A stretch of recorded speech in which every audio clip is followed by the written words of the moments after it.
D'abord, il faut comprendre une chose essentielle. Un esprit agité trouble le corps. Le stress, l'angoisse de performance, la peur de ne pas assurer sont parmi les premières causes des troubles de l'érection. Le cerveau est le chef d'orchestre du désir. Si le chef tremble, l'orchestre joue faux. Ainsi, plus tu te mets la pression, plus le corps se ferme. Comme dit le proverbe, qui trop embrasse, mal étreint. Vouloir contrôler l'érection à tout prix la fait souvent fuir. Ensuite, il faut parler du sang, car l'érection est avant tout une histoire de circulation. Imagine un tuyau d'arrosage. Si l'eau coule librement, le jet est puissant. Si le tuyau est pincé, le débit faiblit. C'est pareil ici.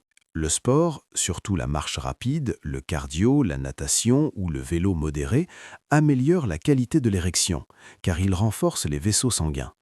30 à 40 minutes d'activité régulière, plusieurs fois par semaine, font souvent une grande différence. Par ailleurs, l'alimentation joue un rôle capital. Le corps répond à ce qu'on lui donne.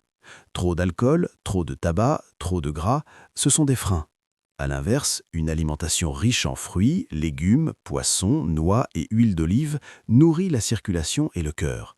Et comme on dit, le cœur commande là où le sang obéit. Un cœur en bonne santé aide directement l'érection.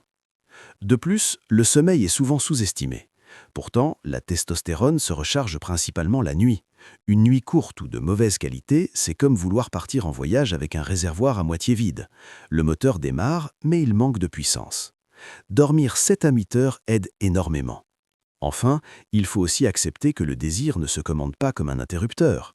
Une bonne érection naît souvent d'une bonne connexion émotionnelle, de la détente, du jeu, de la confiance. Une citation qui résume bien cela, le corps parle la langue de l'âme. Si l'esprit est apaisé, le corps suit plus facilement. Et si le problème revient souvent, pendant plusieurs semaines, il peut parfois révéler une fatigue profonde, un stress chronique, une hypertension, du diabète ou un cholestérol élevé.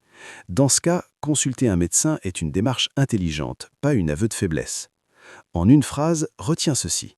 Bonne circulation, esprit calme, bon sommeil, corps actif. Abonne-toi et partage la vidéo.